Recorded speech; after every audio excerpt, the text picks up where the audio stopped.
Howdy folks, Dred Shells here, and welcome back to World of Tanks. And we're looking at another replay of the T71, the Tier 7 American Scout Tank on Sand River Encounter. And just like in the last video that I showed you guys in the SP1C on Redshire Encounter, the higher the tier that you are in a game, the more obligation you have to your team to not only do spots, but also to get damage as well. Now, just a few quick thoughts about the T71. The T71, when patch 9.18 gets released, will be staying at tier 7. It won't be being moved up a tier. The M41 Walker Bulldog is the tank that is going to be moved to tier 8. The other tier 7 American Scout currently on the live server. The T71 is going to be getting a nerf to its penetration because of the change of the plus 3 matchmaking, plus 3 tiers to the plus 2 tiers of matchmaking. So that's actually a penetration nerf of 30 millimeters. It's going from 175 to 145, which I think is a little bit too much in my opinion. Wargaming might have to rebuff that to like 150 to 155 or so, maybe down the road if this tank isn't performing adequately. But they did buff the horsepower of this tank, or I should say it will be buffed in patch 9.18. Let's see if I can bring up the stats here. It will be getting buffed from roughly 23.5 horsepower to ton ratio to about 24 3/4. So a little over 1 1.25 horsepower to ton ratio. So this tank will be a little bit more responsive. It will accelerate better, and it will have a better rate of traverse with its hull in patch 9.18. So I guess that they're making this tank more agile in compensation for nerfing its penetration. So we'll see how effective this tank is in the next patch. Wargaming might have to rebalance some things. But anyway, before I start rambling on too much longer, let's just start the game. And I'm going to do a play-by-play on this one, as I tend to stop replays too much and ramble for too much. So looking at the team listing here real quick before we start, we can see we're in a tier 8 game. About roughly half of each of the teams are tier 8, and there's no artillery. Although, for some weird reason, there are 8 tier 8s on the enemy team, and there's only 6 tier 8s on our team. So, hopefully, that kind of matchmaking will end with the introduction of the new matchmaker in patch 9.18. And it's something I find really annoying. And you can tell that matchmaker works by filing in players into a game by just the battle queue and not by team queue. So right, it fills up one team and then it fills up the other team instead of filling up both of the teams at the same time. Otherwise you wouldn't get these lopsided matchmaking and tiering. I've seen some games where one team has like 8 top tier tanks and the other one only has 3, so which is pretty ridiculous. But on counter mode here, you can drive up to this D6, D7 dune and get a lot of free spots at the beginning of the game. Get a cheeky snapshot in there into the Challenger as he's trying to cross up there into H7, and he loses a lot of his hit points doing so. Crest up there, really careful as I am already spotted, and the enemy might be pre-aiming for me, so I just showed the littlest part of my tank as possible to try and respot. And generally, when you do that peek at that dune at the start of the game, that's basically a free scout medal if you're the first one on your team to peek up over that dune, because you spot a lot of the enemy team as they're doing that. Now, I like to shift down into the center ditch there after I get initial spots there on Sand River Encounter, at least from the east spawn. It's a little bit more dangerous to do it from the west spawn Encounter on Sand River. Pretty conscious of the fact that I spotted those 2 tier 8 tank destroyers at the beginning of the game, right? So I need to be keeping in mind that they are behind me and to my right. Pretty sure I can shoot at this T-34 from cover safely, but I tunnel vision and didn't notice that this T-34-85 had driven up to the center ditch as well and spotted me. And I'm really lucky that he's the only one that shot me there. I was tunnel visioning pretty hard there. Now I'm running away while I'm reloading there, and the T-34-85 is actually charging me here, so I need to run away and give myself enough time to reload and get into another line of cover where maybe even potentially my teammates can support me. Although I can bully this T-34-85 pretty hard by myself, as I have a 6-shot autoloader that does 150 damage, 150 average damage each shot, so I can bully him by myself, no problem.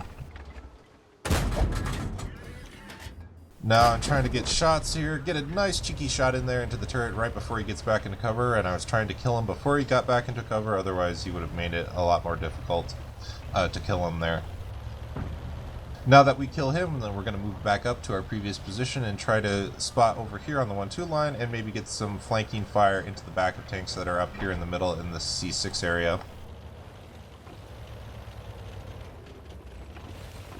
Having a problem with some gun elevation there, as my tank is being wedged up there by the slope behind me, so kind of noob driving there on my part.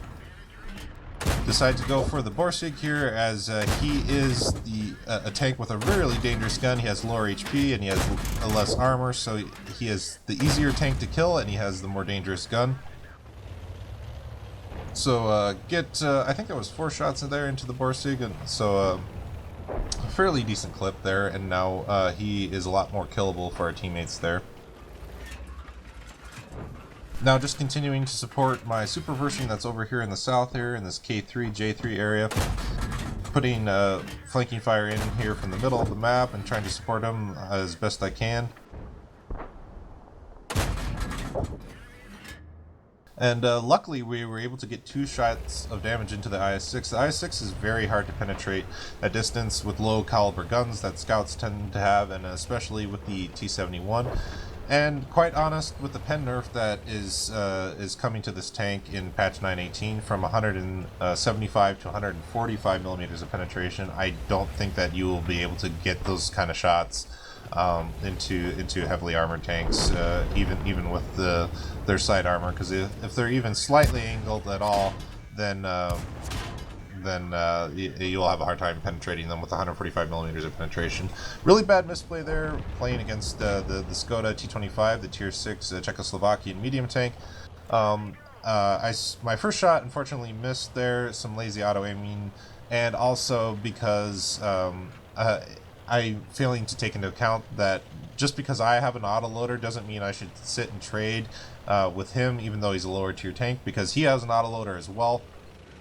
And something that you want to try and avoid with playing autoloaders in general, like the Bat Chats, the Tier 9 and Tier 10 Bat Chats, the 50B, any tank that has an autoloader, you generally want to try and avoid trading with another autoloader, because you might be doing damage to him, but you also are losing about the same amount of hit points there. Some really bad tunnel vision there, and once again I make a really bad misplay with the Skoda 225, and I tunnel vision on the RHM Borsig, and I lose a couple of hundred more hit points, and now I'm a one-shot for basically every enemy tank on the enemy team. Yeah, unless the Centurion would really low with his small gun if he's using it. So some really bad misplay, some really bad situational awareness there, but luckily the T34-85M on my team is able to take out the Skoda T25 for me. So right now I'm just in a really bad position. I'm not really being very useful to my team. Some poor positioning earlier led to some further poor positioning. When you put yourself in a bad spot, it usually takes a significant amount of time to relocate to put yourself into a useful position. But now we could get some nice flanking shots into this Borsig, and we are able to take him out. That's a really valuable kill to make in this game. A really important gun to take out there. And the enemy Super Pershing and the IS-6 are pushing our Borsig, and unfortunately our RHM is sitting there just trading with the enemy tanks instead of getting back into cover, which is really unfortunate, and he's going to die with only doing 1 or 2 shots of damage to him. I can't remember how much he does. But now, once again, actually kind of maybe doing a misplay here. I should actually pause the game here real quick. I said I wouldn't do it, but I'll just be brief. What I actually should be doing here is driving up here to this D5, or I should say D6, D7 dune, and if not, trying to engage the Centurion up here in the center ditch, at least try to figure out if he's coming. Go into free cam here so you guys can see what I'm talking about. I should be roll scouting this dune right here just to see if he's coming back from the center road and coming back here like this, because right now I'm blind. I have no idea if he's going to come back and shoot me in the back, or if he's continuing to push up and engage this Hellcat. So I'm basically rolling the dice here, and that's something really bad to do in any tank that you're playing in World of Tanks, but especially a scout tank. You always want to know what the enemy is doing so that you can make better tactical decisions. So. But I'm moving over here to try and get some flanking fire into this Super Pershing and this IS-6 while they're attacking our Borsig here. And luckily we can see there from the mini-map that the Centurion pushed up and decided to engage our Hellcat. Unfortunately our Hellcat dies, so now it's T-34-85M and myself are basically the only tanks that are actively engaging the enemy. And once again, our Borsig is playing really poorly here. He shouldn't be trying to peek and poke with his tank because he doesn't have any armor, and he's already starting out with less hit points. And he's peeking in front of 2 tanks and not just 1 even. So basically, all the bad things about peeking and poking and trading with tanks that you aren't supposed to be doing. Very similar to a scout tank, actually. If you have less alpha, less armor, less hit points, if you don't want to be trying to trade 1 shot for 1 shot.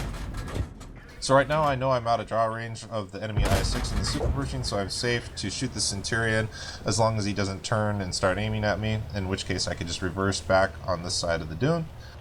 So I put 2 shots into him, and then I decide to go over here and to see if I can get more shots on the enemy IS-6 and Super Pershing, because now with that 34-85M there charging the Centurion, we know that the Centurion was a 1-shot, and the 34-85M can easily kill him. Even if he gets shot once by the Centurion, he had the HP to spare. So the 34-85M does a great job in securing the kill on the Centurion, and now we've secured another valuable kill.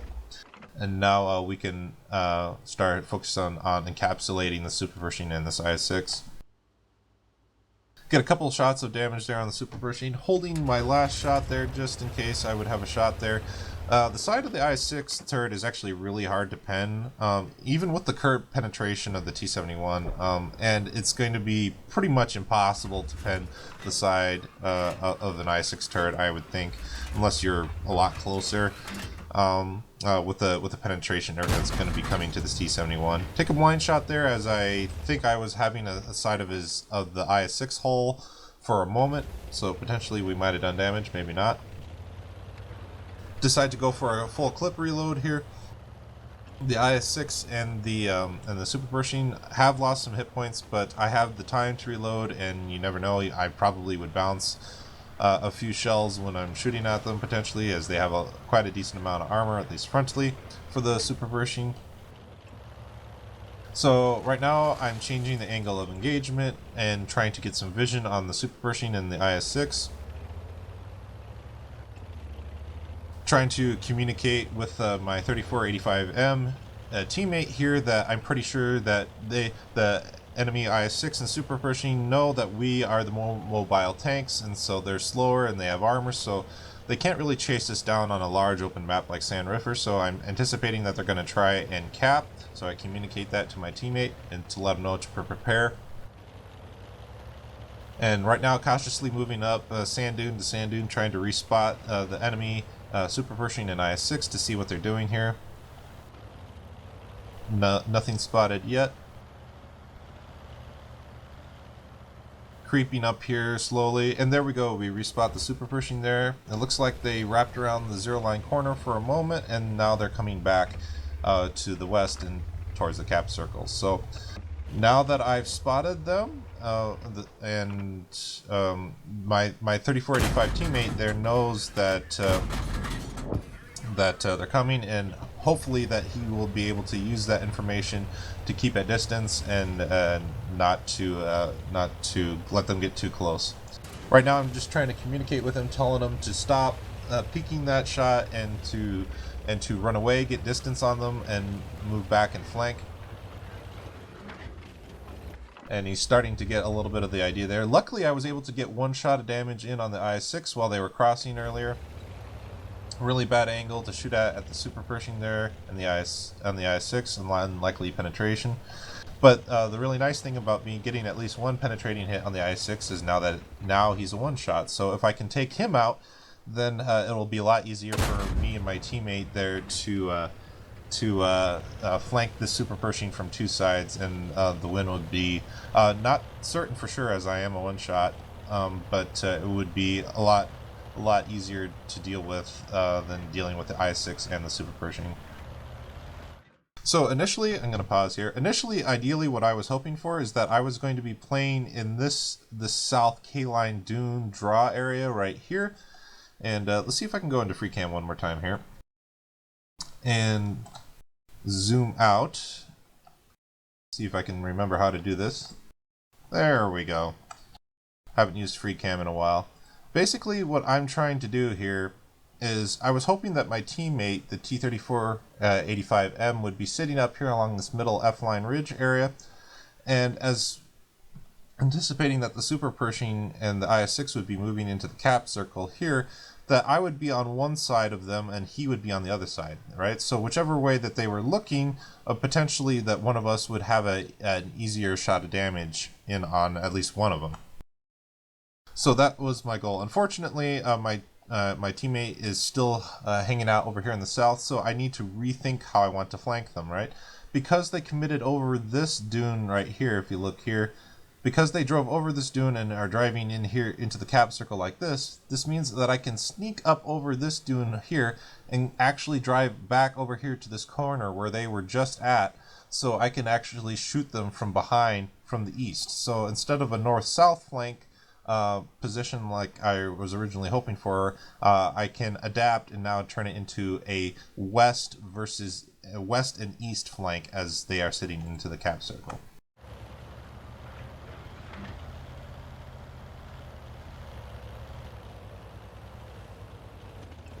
If your tank is low enough profile, you can actually sneak up over that little dune, and it's really hard to do it sometimes depending on the angle. But right now I'm hunting for a shot on the IS-6, right? The IS-6 is a one-shot, and if I can take his gun out of the fight, then that'll be a lot easier. Unfortunately, I don't have a shot in on the IS-6, but I get 3 shots into the super Pershing, which are really valuable, because now it means that the super Pershing and the IS-6 are both a one-shot for me and my 3485M teammate. And now that I did the flanking maneuver from behind, from the east side, now I need to relocate again. Going a little bit extra cautious here, trying to see if going a little bit further to the east so they don't spot me here. The IS-6 actually doesn't have very good view range, even for a Tier 8 heavy. And right now I'm flanking. I'm thinking that I want to move up here to this F-line ridge here and shoot them down from above, from the north. But then I decide, well, I might not have enough time to do that here with there only be a minute and a half left, so I'm moving in from the ditch itself, and I'm going to move in close here and flank. I just want to pause something here and mention it really quick. This T-34-85M was an amazing teammate to play with. He sees that I'm moving in from this H-line in the ditch and coming in from the north and moving in at close range, and he's moving in from his position as well. Now, potentially, we could both die, right? The IS-6 can one-shot him, and the Super Pershing can one-shot me, but we're engaging, right? We're playing and we're fighting for the win, right? We don't want to be too conservative, because otherwise they could cap and win, or if we get one reset, they could draw. The game would draw out and neither team would win. So we're playing for the win here, and he's doing an amazing job moving in simultaneously at the same time I'm moving in, so that the enemy will have to look in 2 different directions, which makes what happens next here a lot easier. So shout out to this guy for being a great teammate.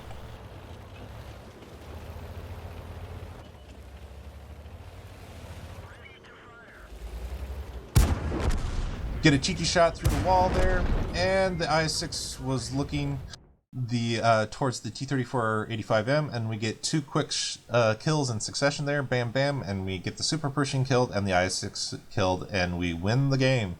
And the funny thing is, the directions that the Super Pershing and the IS-6 were looking were exactly the directions of where we were last spotted, right? If I go into free cam one more time here and get rid of the list here so you can see better, I was last spotted over here, right? And the T-34-85M was last spotted over here, which is exactly, if I move in here, which is exactly the two directions that the Super Pershing and the IS-6 were looking. Now, of course, the T-34-85M came in from the same direction, so that was pretty risky. But the point is that when you are re-engaging and disengaging, especially in light tanks, this is why it's so valuable that if you have the time to relocate and change the angle of engagement, do so, because that is a huge advantage for you as a scout tank with your mobility. Come in from unexpected angles of attack, and that way you will have the drop on the enemy and you will be able to get the first shot off. And in this case, when the enemy tanks are one shots, the first shot is the only shot that you need. So that is how that works. So anyway, hope you guys enjoyed watching this game. It was pretty close at the end, but with some great teamwork from this T-34-85M splitter Foxhound, we were able to get enough damage in and able to secure the game. I want to thank you guys for watching. Happy hunting and take care.